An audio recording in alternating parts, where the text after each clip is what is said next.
That's a lot of people, Utah, I'll tell you what.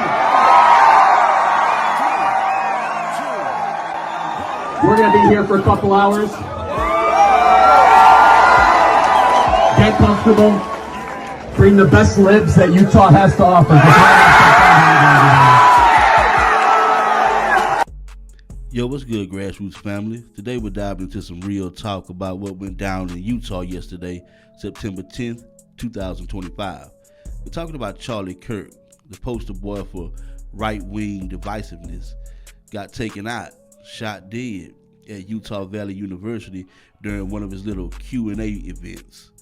Yeah, you heard that correct. You heard it right. The founder of Turning Point USA, the guy who built a career of dog whistles and anti-black rhetoric, is now gone. And let me keep it a buck.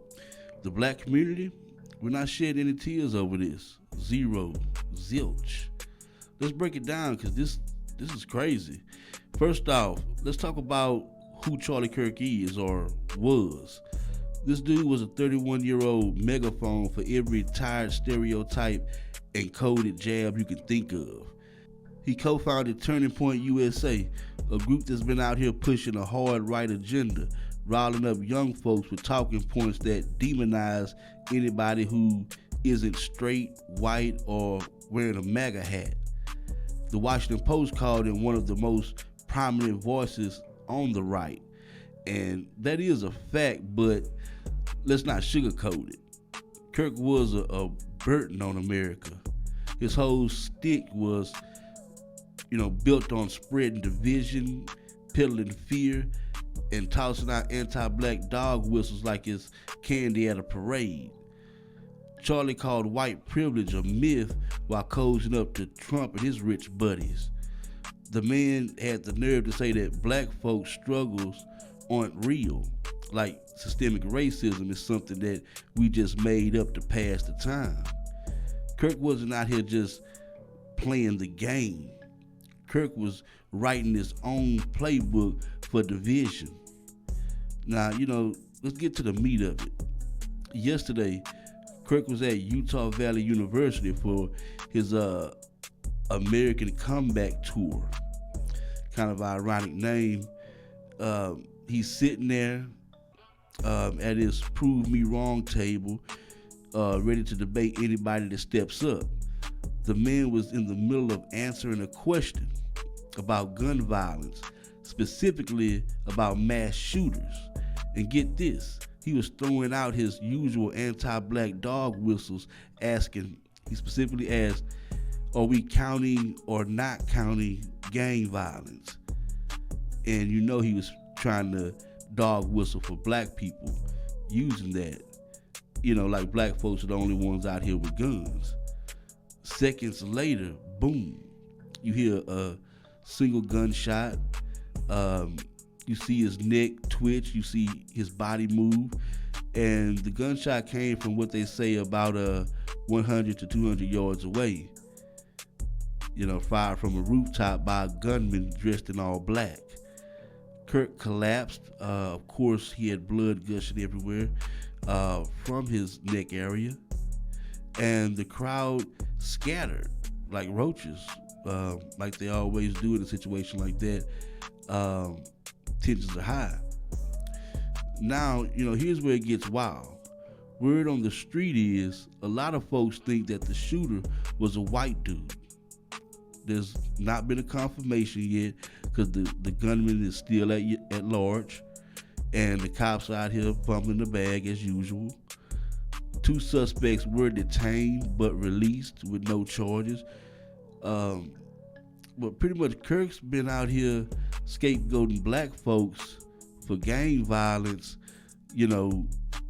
One second he's doing that, and the next he's being taken out by what just might be one of his own.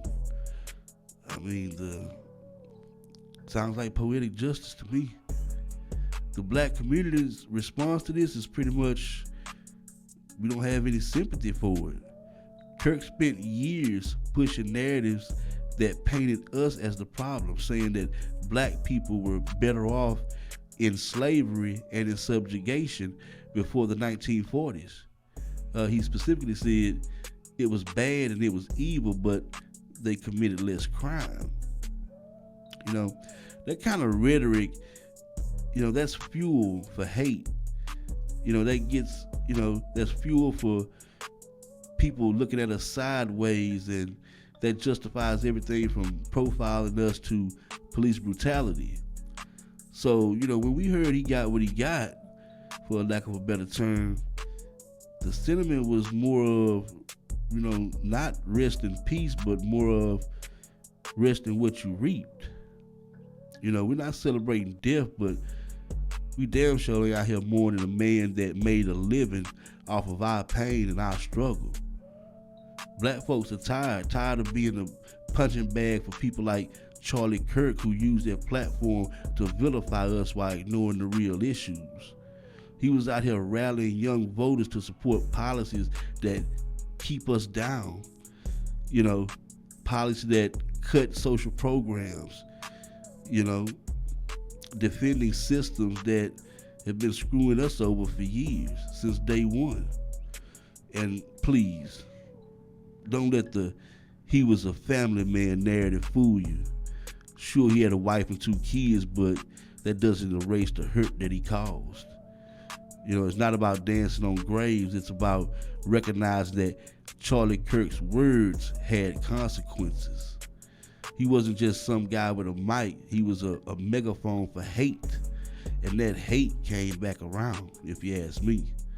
Trump's out here blaming the radical left for the shooting. But he doesn't have a suspect, a motive, just hot air.